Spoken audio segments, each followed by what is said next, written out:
ଭାରତର ଚାରିଧାମ ମଧ୍ୟରୁ ଗୋଟିଏ ପବିତ୍ର ଧାମ ହେଉଛି ଜଗନ୍ନାଥ ମନ୍ଦିର। ଏହି ମନ୍ଦିର କେବଳ ଓଡ଼ିଶାର ଗର୍ବ ନୁହେଁ, ବରଂ ସମଗ୍ର ବିଶ୍ୱର କୋଟି କୋଟି ଭକ୍ତଙ୍କ ଆସ୍ଥାର କେନ୍ଦ୍ର। ପ୍ରତିବର୍ଷ ଲକ୍ଷ ଲକ୍ଷ ଭକ୍ତ ପ୍ରଭୁ ଜଗନ୍ନାଥଙ୍କ ଦର୍ଶନ ପାଇଁ ପୁରୀ ଆସନ୍ତି, କିନ୍ତୁ ଏହି ମନ୍ଦିର ସହ ଜଡ଼ି ରହିଛି ଏମିତି କିଛି ରହସ୍ୟ ଯାହା ଶତାବ୍ଦୀ ଧରି ମଣିଷକୁ ଆଶ୍ଚର୍ଯ୍ୟ କରି ଆସୁଅଛି। କାହିଁକି ମନ୍ଦିରର ପତାକା ପବନର ବିପରୀତ ଦିଗକୁ ଉଡ଼େ? କାହିଁକି ନୀଳଚକ୍ର ସବୁବେଳେ ଆପଣଙ୍କ ଆଡ଼କୁ ମୁହଁ କରିଥିବା ଭଳି ଦେଖାଯାଏ? କାହିଁକି ମହାପ୍ରସାଦ କେବେ ହେଲେ ସରେ ନାହିଁ? ଏବଂ ସବୁଠାରୁ ବଡ଼ ରହସ୍ୟ ହେଉଛି ବ୍ରହ୍ମ ପଦାର୍ଥ କ'ଣ? ଆଜି ଆମେ ଜାଣିବା ଜଗନ୍ନାଥ ମନ୍ଦିରର କିଛି ଅଦ୍ଭୁତ ଓ ରହସ୍ୟମୟ କାହାଣୀ। ବହୁ ବର୍ଷ ପୂର୍ବେ ମାଳବ ଦେଶର ରାଜା ଇନ୍ଦ୍ରଦ୍ୟୁମ୍ନ ଏକ ଦିବ୍ୟ ସ୍ୱପ୍ନ ଦେଖିଥିଲେ। ସ୍ୱପ୍ନରେ ସେ ଭଗବାନ ବିଷ୍ଣୁଙ୍କ ଆଦେଶ ପାଇଲେ ଯେ ସମୁଦ୍ର କୂଳରେ ନୀଳମାଧବ ନାମରେ ତାଙ୍କର ଏକ ଅଦ୍ଭୁତ ରୂପ ବିରାଜମାନ ଅଟନ୍ତି। ରାଜା ତାଙ୍କର ସେବକ ଦିବ୍ୟାବତୀଙ୍କୁ ନୀଳମାଧବଙ୍କ ସନ୍ଧାନରେ ପଠାଇଲେ। ବହୁଦିନ ଖୋଜାଖୋଜି ପରେ ବିଦ୍ୟାପତି ଏକ ଆଦିବାସୀ ପ୍ରମୁଖ ବିଶ୍ୱାବସୁଙ୍କ ପାଖରେ ପହଞ୍ଚିଲେ।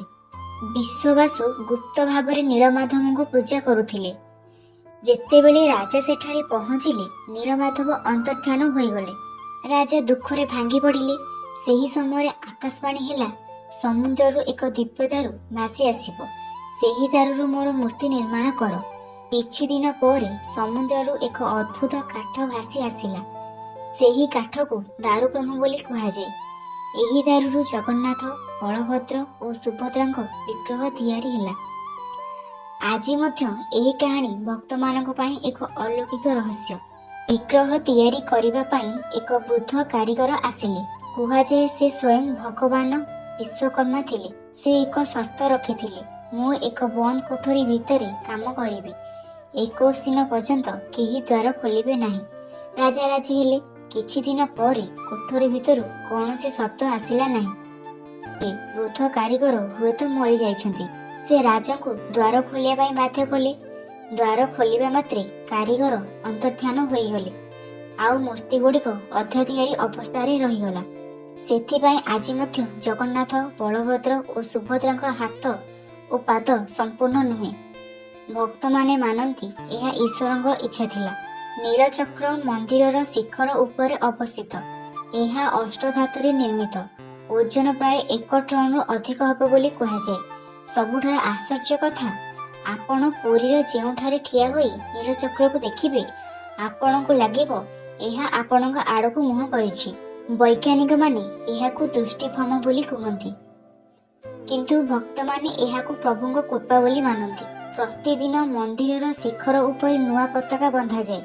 ସେବାୟତମାନେ କୌଣସି ସୁରକ୍ଷା ସାଧନ ବିନା 214 ଫୁଟ ଉଚ୍ଚତାରେ ଚଢ଼ି ଏହି କାର୍ଯ୍ୟ କରନ୍ତି। ବିଶ୍ୱାସ ଅଛି, ଯଦି କୌଣସି ଦିନ ପତାକା ବଦଳା ନଯାଏ, ତେବେ ମନ୍ଦିର 18 ବର୍ଷ ପର୍ଯ୍ୟନ୍ତ ବନ୍ଦ ହୋଇଯିବ। ଏହି କାରଣରୁ ଝଡ଼, ବର୍ଷା କିମ୍ବା ଖରାର ପାଗ ଥିଲେ ମଧ୍ୟ ପତାକା ବଦଳାଯାଏ। ମହାପ୍ରସାଦକୁ ବିଶ୍ୱର ସବୁଠାରୁ ବଡ଼ ମନ୍ଦିର ରୋଷେଇ ଘରରେ ପ୍ରସ୍ତୁତ କରାଯାଏ। ଶତାଧିକ ରୋଷେଇଆ ଓ ସେବକ ମିଶି ଖାଦ୍ୟ ପ୍ରସ୍ତୁତ କରନ୍ତି। ଏଠାରେ ମାଟି ହାଣ୍ଡିରେ ରନ୍ଧାଯାଏ। କୁହାଯାଏ ଯେ ଭକ୍ତ ଆସନ୍ତି, ମହାପ୍ରସାଦ ସେତିକି ହୋଇଥାଏ। ନା ବେଶୀ ରହେ ନା କମ୍ ପଡ଼େ। ଭକ୍ତମାନେ ଏହାକୁ ମା ଲକ୍ଷ୍ମୀଙ୍କ କୃପା ବୋଲି ମାନନ୍ତି। 90 କଳେବର ସମୟରେ ପୁରୁଣା ବିଗ୍ରହରୁ ନୂଆ ବିଗ୍ରହକୁ ଏକ ଗୁପ୍ତ ବସ୍ତୁ ସ୍ଥାନାନ୍ତର କରାଯାଏ। ଏହାକୁ ବ୍ରହ୍ମ ପଦାର୍ଥ କୁହାଯାଏ। ସେହି ସମୟରେ ସମଗ୍ର ପୁରୀ ବିଦ୍ୟୁତ୍ ବନ୍ଦ କରାଯାଏ। ସେବାୟତମାନଙ୍କ ଆଖି ବନ୍ଧାଯାଏ, ହାତରେ ପତାକା ଗୁଡ଼ାଯାଏ। କେହି ଏହି ପଦାର୍ଥକୁ ଦେଖିପାରନ୍ତି ନାହିଁ। ଆଜି ପର୍ଯ୍ୟନ୍ତ ଏହା କ'ଣ ତାହା କେହି ନିଶ୍ଚିତ ଭାବେ ଜାଣିପାରନ୍ତି ନାହିଁ। ମନ୍ଦିରର ସିଂହଦ୍ୱାର ନିକଟରେ ଠିଆ ହେଲେ ସମୁଦ୍ରର ଶବ୍ଦ ସ୍ପଷ୍ଟ ଶୁଭାଯାଏ, କିନ୍ତୁ ଭିତରକୁ ପ୍ରବେଶ କରିବା ମାତ୍ରେ ଏହି ଶବ୍ଦ ବହୁତ କମିଯାଏ। ବାହାରକୁ ଆସିଲେ ପୁଣି ଶବ୍ଦ ଶୁଭାଯାଏ। ଅନେକ ଲୋକ ଏହାକୁ ଅଲୌକିକ ଘଟଣା ମାନନ୍ତି। 16ଶ ଶତାବ୍ଦୀରେ କଳାପାହାଡ଼ ପୁରୀ ଉପରେ ଆକ୍ରମଣ କରିଥିଲେ।